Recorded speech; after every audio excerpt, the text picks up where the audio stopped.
Good morning mga tol! Yes, ito na yung sinasabi ko before sa mga vlog natin na maglo-long drive tayo. Ito na yon.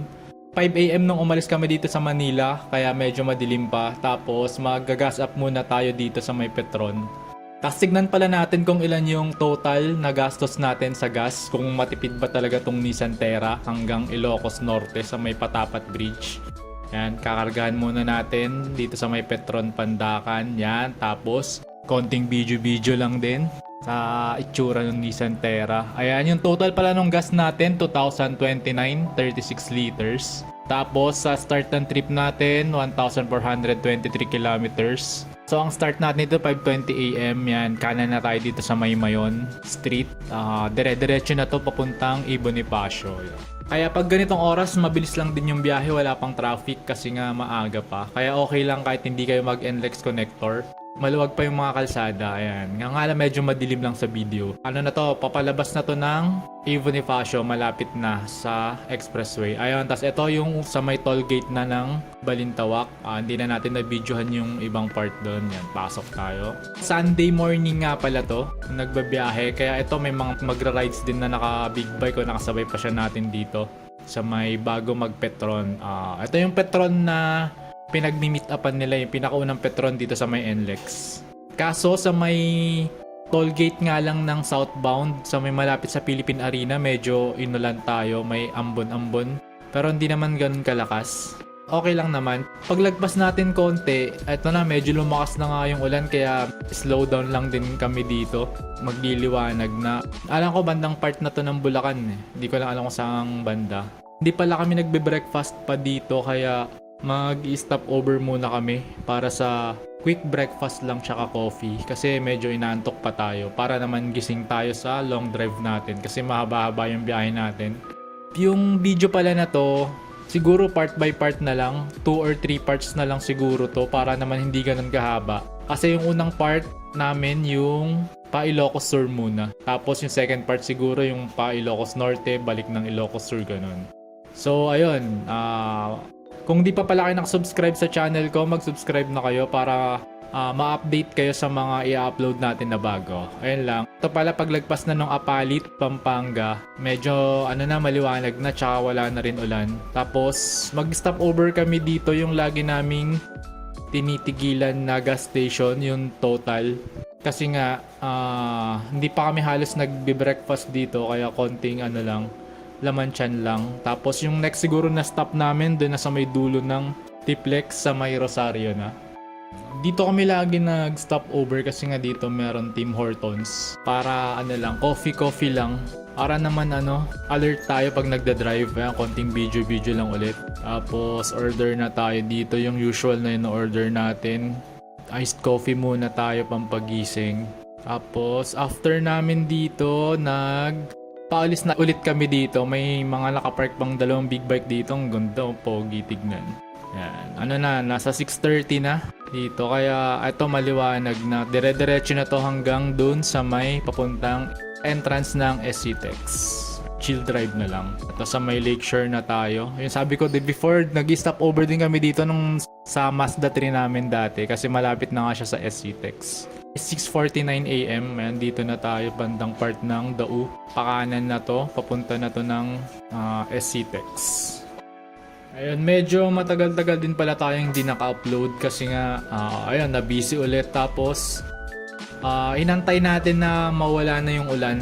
Kasi sayang naman yung punta natin ng Ilocos kung bumabagyo tsaka madilim yung paligid, diba? Ay, may nakasabay pa tayo ditong Navara Pro 4X, ang ganda. Papasok na tayo ng SCTEX, tapos dire-diretso na to papuntang Tiplex. Dito kasi sa may part na to ng SCTEX, bibihira na lang yung mga sasakyan. Kaya maganda rin mag-drive dito. Ayan, pag dumiretso kayo yung papuntang Subic, tapos ito yung papuntang North, kaya kanan tayo dito. Siguro ang estimate ko nasa 8 to 9 hours siguro yung papunta dun sa Ilocos. Kasama na yung stopover natin sa pag-CCR tsaka pagkakain. Kaya kailangan natin may energy tayo. Kaya nag-breakfast muna tayo dun kanina. Tsaka dapat gising na gising tayo para alert. Di ko alam kung saan part na to ng SCTEX pero ata to? Pampanga pa pala to kasi kita yung Mount Arayat sa may kanan. Palapit na tayo dun sa may dulo ng SCTEX, sa Toll Plaza na tayo. May nakasabay pa tayong Toyota Hilux. Next naman neto yung sa may entrance na ng Tiplex. 7:24 AM nandito na tayo sa may toll gate ng Tiplex. Buti pala clear skies dito sa may bandang Tarlac kasi mas okay mag-drive pag ganito. Hindi madulas yung daan. Kaya kahit medyo mabilis ka, okay lang. Nandito na kami sa may Petron, yung kilometer 134 na Petron. Pag ano pala, sa mga na bumabiyahe ng papuntang north, ito na yung last na gas station bago makarating ng dulo sa may Rosario. Kaya kung medyo mababa or paubos na yung gas nyo, dyan na kayo magpagas kasi wala nang ibang gas station dyan. Kung mag-exit kayo sa Rosario. Pero kung sa malapit lang kayo, okay lang. Mag-exit na lang kayo sa Anao or sa Herona, Tarlac. Sa part pala to nung ng gitna nung Anao tsaka Rosales, parang pangit ng daan dito kasi may mga patch tapos baku-baku siya. Kaya pagdating dito, medyo mag-slow down na lang kayo. Tapos piliin nyo na lang yung lane na medyo maganda yung pagkakasemento. Ito na yung Mount Bulaylay. Dito pala yung probinsya namin, tong part na to. Kung panoorin nyo yun sa video ko dun sa may Manila to Nueva Ecija, makikita nyo na yan yung daanan na yan. Diyan kami nag-video tsaka nag-shoot nung sa specs din nung Nissan Terra. Ayan, makikita nyo lahat yan sa may channel natin. Panoorin nyo na lang. Ito, nasa may Rosales, exit na tayo. Medyo malayo din pala yung gap nun, yung Anao exit tsaka Rosales exit. Kasi hindi ako madalas dumadaan dito. Hanggang Anao lang ako palagi pag umuwi. Kaya medyo naninibago lang din ako. First time ko lang makita yung view dito sa may Tiplex na dulo. Ayan. Tapos next yung sa Urdaneta exit na. Dito pag yung pupunta kayo ng Dagupan or Manawag, dyan nag-exit. Ayan, Binalonan exit. Tapos next yung Poso Rubio. Ito, malapit na to sa dulo. Ito, maganda na. May mga nakikita na dito mga bundok. Parang yung papuntang Subic din pala. Ganyan din yung nakikita mong view eh. Kaya nakaka-relax habang nagda-drive ka. Kaya minsan napapatingin din tayo sa mga view dyan sa paligid natin. Pamparelax din ng mata natin. Approaching na tayo ng dulo ng expressway. Ito na yung Rosario exit. Tapos after dito pala muna kami, quick bathroom break lang. Tapos may mga nagbebenta kasi dito ng kutsinta tsaka mga puto, pati mga tupig. Kaya kung nagugutom kayo, pwede kayo mag-stop over dito. Tapos may mga din dito, may mga kainan din dito tulad ng Shakey's, tsaka may ayan, may convenience store din. Tapos maganda rin yung CR dito tsaka maluwag yung parking. So after almost 230 kilometers, ito na yung gas natin. 3/4 pa. Tapos ayan, pahinga-pahinga lang muna tayo dito sa may gas station. Tapos ayan, larga na ulit tayo. Ito nasa bayan na to ng Rosario. Dire-diretso lang hanggang sa papuntang La Union. La Union na pala. Pagpasok mo pala ng Rosario, La Union na. Tapos next sa Rosario yung Aguu, La Union. Dito rin kami dumaan nun nung naalala ko nung nagbike kami papuntang Lawag. Dalawa kami nung kasama ko. Dito kami dumaan itong dadaanan natin. Kaso kasi parang syempre pagod-pagod ka na kaya hindi mo naman na-appreciate yung view. Ngayon sakto nakasasakyan tayo. Kaya chill lang yung drive natin ngayon. Dire-diretso. Ito two-way na dito kaya medyo ingat na lang kasi maraming mga tricycle sa highway. Lang tayo, defensive driving lang. Overtake lang tayo pag yung safe distance tsaka maluwag yung kalsada. Pag ganitong kasi hindi mo naman bibilisan, parang tamang drive ka lang kasi ang ganda ng mga nakikita mong view yan parang dito sa tulay. Ayan, ganyan. Ayun, ito next na yung sa Bawang, La Union. Bawang.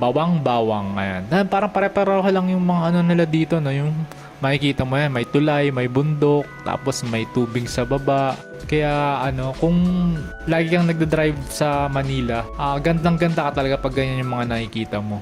Ayan, dito na tayo sa may town proper nila, yung sa may simbahan. Ang ganda rin ng simbahan nila dito. Ayun, may Jollibee din. Medyo traffic lang kasi nasa city proper na tayo. Tsaka ang maganda din pala dito, may mga bypass road ka rin madadaanan. Parang ito, kakanan kami dito tapos iwasan mo yung city, pwede ka dito dumaan sa may bypass road. Kung wala ka namang lakad or wala ka namang sadya dun sa city, di pwede ka dito dumaan sa bypass road nila. Kaso nga lang, yung bypass road nila dito, medyo masikip kasi two-way lang din. Pero okay na rin kasi at least hindi ka mismo dadaan dun sa palengke nila. Tsaka hindi ka ganun matatraffic. Ayun. Nag-stop over ulit kami dito sa may Shell sa bypass road. Bathroom break lang ulit. Tapos, ayan, video-video na naman tayo. Tapos, larga na ulit tayo. Malaking bagay din to kasi laking oras yung natitipid mo eh. Tapos, dito rin pala sa bypass road yung SM City La Union. Hindi pala siya sa main road. First time ko lang makita to. After ilang kilometers, ito na rin, malapit na rin tayo dun sa MacArthur Highway. Balik ulit tayo dun sa main road. Dire-diretso na ulit to hanggang sa next na bayan. Ano na pala ata to sa may San Juan La Union na to, may Terra pa sa harap natin. BL na 4x4. Ayun, tama, San Juan La Union. Dito yung maraming magandang pasyalan na beach sa may kaliwanan, sa kaliwang part. Dito yung may nightlife, yung LU. Basta yun sa mga dagat-dagat dun sa may kaliwanan. San Juan La Union. Traffic dito pag gabi alam ko kasi maraming mga sasakyan. Ayan, ganito na naman. Sinasabi ko may bridge na naman, no? Tapos, ayan, nasa city na ta. Ano na pala to? Bacnotan na pala. Bacnotan, La Union. Naalala ko rin ulit to nung nagbabike kami. Dadaanan namin to. May Wilcon din pala sila dito. Ayan, tapos, dire-diretso lang tayo hanggang sa next na bayan ulit. Paglagpas mo naman nung city proper, maluwag naman yung mga kalsada nila. Tsaka konti na lang din yung sasakyan. Yan, hindi ganun ka stressful mag-drive. Tapos, ganyan pa yung nakikita mo, malawak na greenery, yan. Tapos, eto, nandito na tayo sa may Bangar, La Union. Malapit na to sa may boundary. Alam ko, konti na lang to, papunta na to sa boundary ng Ilocos. Ito na yung arko. Ano na to sa kabilang side, alam ko, Ilocos na to eh. Kasi ito na yung arko ng La Union. May bridge kang madadaanan dito. Ito, di ba? Parang pare-pareho lang yung mga bridge nila eh, no? Pero iba-ibang lugar yan. Ganda rin tignan kasi may mga bundok doon sa may gilid, sa may kanan. Lapit na dito yung arko nung Ilocos Sur yan. Paglagpas mo lang ng bridge, makikita mo na yung arko nila ng Ilocos Sur. Kaya nag-stop muna kami dito kasi nagugutom na rin kami, magla-lunch na rin kami. Ano na to eh, parang 11:30, ganun. Basta malapit na tong mag-lunch. Ayan. Konting picture lang kami dito, tapos binidyoan ko lang din yung sasakyan. Sa may baba ng arko, sa may gilid, meron ditong kainan. Kung gusto nyong mag-stop over yan, may eatery and kambingan, dyan kami kumain. Ayan, 11:40 na kasi dito ng para dire-diretso na to hanggang Bigan. Kasi 94 kilometers pa papunta dun sa may Bigan. After natin kumain, syempre diretso na ulit tayo. At least nasa na tayo, Ilocos na tayo. Kahit sa boundary lang, medyo malapit na tayo sa destination natin. Kaya medyo nakakaginhawa din. Tapos eto na, Barangay Santa Cruz. Welcome sa Barangay Santa Cruz dito sa may Ilocos, yung pinakamalapit sa arko ng Ilocos Sur. Tsaka good decision pala yung nagpapalit kami ng nano ceramic tint. Talagang hindi mo ramdam pala yung init. Kunyari yung nakapark ka ng matagal, tapos papasok ka dun sa sasakyan mo. Hindi siya yung katulad ng mga normal na tints na tumatagos talaga yung init. Legit pala talaga yun. Hindi pala gimmick lang yung sinasabi nila na di masyadong tumatagos yung init sa loob ng sasakyan. Kaya ayun, papalitan nyo na yung tint nyo ng nano ceramic. Ayun, Candon City, lagi kong naririnig tong Candon. Parang sikat na ata to dito sa may Ilocos. Sikat na city ata dito. May Shakey's din pala sila dito. Dito ulit tayo sa may bypass road ng Candon. Ayan, ito yung sinasabi ko, dapat ganito yung mga bypass road. Yung hindi siya yung two-way, parang two-lane siya. Para maluwag, tsaka pwede kang mag-drive ng mabilis. Kasi dun sa kanina, di ba yung sa may bago mag San Juan La Union, siya? Two-way lang yung yung bypass road niya. Papakita ko sa inyo yung pagpabalik nun. Doon kami na traffic pabalik eh. Ito na, dire-diretso na tayo hanggang sa makarating ulit tayo sa may MacArthur Highway. Ito medyo nakakaramdam na ako konti ng pagod dito sa drive kasi ilang oras na rin tayo nagda-drive. Parang medyo nawala na yung energy energy kahit kakakain lang. Tsaka ano kasi to, siesta time pag ganitong oras, kaya parang gusto mong matulog. Pero syempre, ano lang, focus ka lang sa pagdadrive. Ito, meron na naman. Next is Santiago. Welcome to Santiago. Hindi ko kabisado yung pagkakasunod-sunod kasi ng mga ano dito, ng mga bayan dito. Kasi nung nagbike kami, 2018 pa ata yun, or 2019, 12:43 PM na pala. Nasa 40 plus kilometers na lang yung Vegan City. At sa may ano ulit tayo nila, sa may town proper. Ito may dadaanan pala kami dito na magandang view dito sa may gilid ng Santiago. Pagbalik namin, mag-stop over din kami dyan kasi may nakikita kami mga nakapark na sasakyan dyan sa may gilid. Tapos i-picture na lang tayo. Ganyan, sarap mag-drive pag ganyan. Parang nare-relax ka talaga. Puro ganun yung nakikita mong view. Ayun. Tapos next dito sa Santiago, yung Santa Maria. Ito, naalala ko to. Dito pala kami tumigil dati nung nagbabike kami sa may 7-Eleven na yan. Naalala ko kasi yung naghihiwalay na daan. Tapos save more din pala sila dito. Yung nakapin pala sa Bigan, pero diretso pala muna kami sa hotel na nabook namin kasi nga 2 PM yung check-in doon. Kaya saktong-sakto lang yung dating namin, yung biyahe namin. Tama lang yung 5 AM na alis namin kanina. Ay, nandito na tayo sa may Narvacan. Medyo malapit na to Malapit na to sa may boundary ng Bigan. Meron din para sila dito Narvacan Farmers Market. Para laki ng farmers market nila dito. Ayan. Tapos ito yung sign nila. Yung sa may barangay. Grabe, ang ganda ng barangay hall nila dito. Narvacan. Ayun, ganda din dito ng view. Malapit na tayo sa mga bundok. Kasi pag bago ka pumasok ng Vegan, alam ko parang may paakyat yun konti bago dumating ng tulay. Tapos eto, dito tayo sa may kaliwa. Sa may main road lang tayo. To Vegan. Ayan, nakalagay na. Malapit na talaga to. Sa Vegan City. Ayan, 1 PM. Ayan, dire-diretso tayo dito. Sa may Narvacan. Luwag din ng kalsada nila dito. May mga shoulder lane sila. Parang ganito rin yung nakikita mo pag nagda-drive ka sa main part ng Nueva Ecija, yung papuntang Gabaldon yun. Nakikita ko kasi napapanood ko sa mga vlog, ganyan din nakikita akong view. Ayan, palos din, magkapareho din. Ayan, tapos ang maganda nga lang dito, may dagat kang nakikita dito sa left side mo.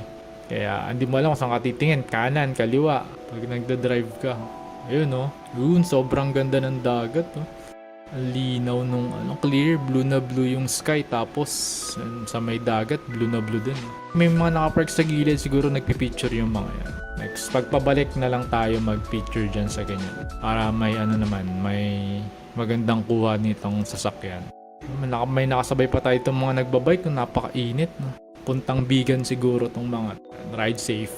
Bali yung day 1 pala namin dito, yung pag-check-in sa hotel, tapos pahinga muna konti siguro, tapos Baluarte, tsaka Calle Crisologo na lang. Kasi may oras yung Baluarte, alam ko hanggang 5 PM lang siya Kaya after nung Baluarte, saka kami punta nung Calle Crisologo para saktong magdidilim. Ayan, ito na yung part ng papasok na to ng Bigan. Dito na yung sikat na tulay sa may papuntang Ilocos. Ayan, ito sa may kanan. Yung maraming, alam ko pwedeng mag-picture dun May mga nakikita akong pumupunta dun dati.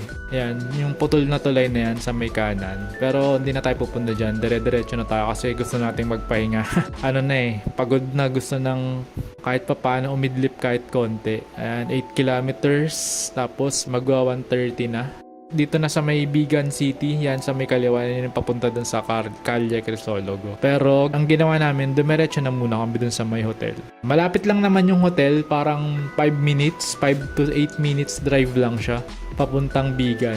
Hindi naman siya traffic. Tsaka yun yung pinili namin kasi para tahimik din. Tsaka ang inaano kasi namin pag sa hotel yung maluwang yung parking. Ayan, dito na pala kami. Dumating na kami. Papakita ko lang din yung room namin. Yung nakuha namin, good for 5 to 6 persons. Ayan, ganyan siya. Okay na rin. Tutulugan mo lang naman.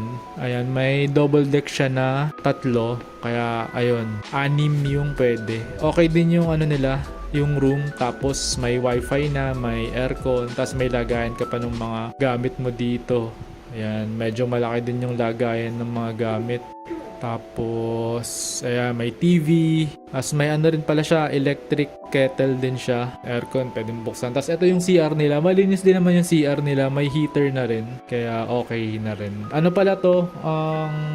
Nasa 2,000 ang presyo niya. Pag nag-book ka sa Agoda, meron din silang restaurant sa taas, sa second floor to, sa may veranda nila. Kaya kung nagugutom ka, kung ano, pwede namang umorder dito kung maabutan ka ng gutom mo. Ayun, Ovimar Resort Hotel. Tabing-tabi to ng dagat. Ay, hindi naman siya tabi. Malapit siya sa dagat pala na hotel. Kaya maganda yung view. Ito yung restaurant nila dito sa taas. Pag tinignan mo dun sa bintana niya, ayan, yun, dagat na yun. Tahimik din dito, kaya ito yung pinili namin. Medyo malayo sa city. Ito yung restaurant nila. Tapos, nag-video lang din ako dito sa may open space nila dito. Ayan. Pag dito sa may kanan, bundok yung makikita mo. Tapos sa kaliwa naman, yung dagat. May mga fish pond pa sila dyan. So, ayan, sa baba, alam ko may swimming pool din sila dito. Hindi ko na lang pinuntahan kasi hindi naman swimming yung pinunta namin dito. Tapos maluwag din pala yung parking nila dito. Ayan, papakita ko yung parking nila dito sa may baba. Binibidyoan ko lang yung lugar. Ayan, no, ganyang kaluwag yung parking nila kaya wala kayong problema sa parking. Yan, nakapark yung Terra natin. Yan, dito hanggang sa gilid dito, meron din pala dito. May space pa dito. So, after namin magpahinga, ayan, diretso na kami. Alis na kagad kami dito sa may hotel. Kasi 3 PM na yata to para maabutan pa namin yung Baluarte. Tamang-tama lang yung dating namin. Ayan, ito yung palabas ng hotel. Ayan, may mga nagbibilad din ng palay. Parang sa probinsya lang din namin. Ganito din yung itsura dun sa may probinsya namin pag palabas ka or papunta ka ng bayan. Kaya masaya din kami na ito yung nakuha namin na hotel. Kaya kung naghahanap kayo ng pwedeng mapag-stayhan sa Ilocos, kung ayaw nyo sa mismong city, maluwag yung parking, yan, doon na kayo sa may Ovimar Hotel and Resort. Resort and Hotel pala. Punta na tayo sa Baluarte. Tsaka hindi pa traffic papunta pala doon, mabilis lang yung biyahe. Hindi siya katulad pag nasa loob ka ng Vigan City. Traffic. Tsaka mas mura siya compared sa mga ibang hotel na makikita mo dito sa may Calle Crisologo. Ito, papunta na kami sa may Baluarte, Barangay Salindag. Hindi ko na na-videoan yung pagpasok sa may parking. Marami pa rin palang tao kahit na late na kaming pumunta dito sa may Baluarte. Alam ko past 4 na to eh. Tapos yung promo pala na kinuha namin dito, yung mayroong shuttle para hindi ka maglakad-lakad. Ayan, makita mo maraming mga animals na dito sa may Antayan. So, mga deer to. Tapos ito yung camel. Ayan, nagtitrip to Jerusalem sila. Paikot-ikot lang sila. Tsaka may mga makikita ka rin palang mga mga gala na animals dito sa may Baluarte. Huling punta ko dito, 2016 pa. Kaya ang laki na rin siguro ng pagbabago. Ito, diretso na kami pataas. Ayan. Pwede rin naman dito maglalakad ka, kaso syempre pagod ka na eh. Pagod na kami, kaya ito na yung kinuha namin na package. 150 siya sa normal, tapos 100 pag may senior citizen tsaka PWD discount. Ito, hindi ko to nakita dati, hindi ko napansin to yung gold na hotel ni Chabit. Nandyan na pala yun dati, hindi ko lang siya nakita. Pag sa tapat niya may mga rabbit, may mga rabbit holes. Tapos may tiger din pala dun bago pumasok dun sa parang paggawaan ng gold ni Chabit. Ang maganda dito, chill ka lang, nakaupo ka lang. Tapos itutur ka na mismo nung driver. Tapos next na pinunta namin yung gallery. Lang naman dito yung mga na-hunt ni Chabit, display niya dito. Ayan, iba-ibang mga animals. Ayan, crocodile, elephant, galing pa ng ibang bansa. Tapos, pinadala dito. Then, after namin dun sa may gallery ni Chabit, diretso na kami dito sa may Crocodile Park. Ito na yung last na station nung makakita ka ng mga reptiles, tsaka mga snakes. Ayan. Binidyohan na lang din natin yung ahas. Ayan, may crocodile dito. Dito din sa may malaking pond. Paano na to? Pauwi na. Pabalik na kami. Patapos na. Sakto lang yung dating namin, hindi ganun kainit. Tama lang. Pabalik na kami na to ng Vigan para mag-dinner tsaka mag-chill muna kasi medyo mahaba yung biyahe namin. May sarili palang dito si Chabit. May stadium pala siya dito. Sabi nila may ano daw, doon na nagaganap yung mga PBA games minsan. Ayun, dito na tayo sa may Calle Crisologo. Kaso nga lang, ang dami palang ginagawa dito, nare-renovate. Di siya yung katulad before na konti lang yung inaayos. Pero okay pa rin naman, maganda pa rin naman tignan. Padilim na nung nakarating kami dito. Tapos, nag-dinner na rin kami dito sa may Señorita Dulce. Sa may unahan lang to, malapit lang sa may entrance ng Calle Crisologo. Tapos, ito yung menu nila. Ayan, post nyo na lang kung gusto nyo tignan lahat. Tapos, yung in-order pala namin dito, syempre yung mga specialty dito sa may Bigan, yung longganisa, poki-poki, yan, tsaka yung bagnet. Tapos, after namin mag-dinner, naglakad-lakad na kami dito sa may parang park nila, Bigan, dito sa may Bigan. Tapos, nanood din pala kami nung fountain show nila, yung dancing fountain dito sa may, malapit lang din sa may Calle Crisologo. Every 7:30 PM yung palabas. Ayan. So, ayun lang. Ito yung first day namin. Pabalik na kami ng hotel.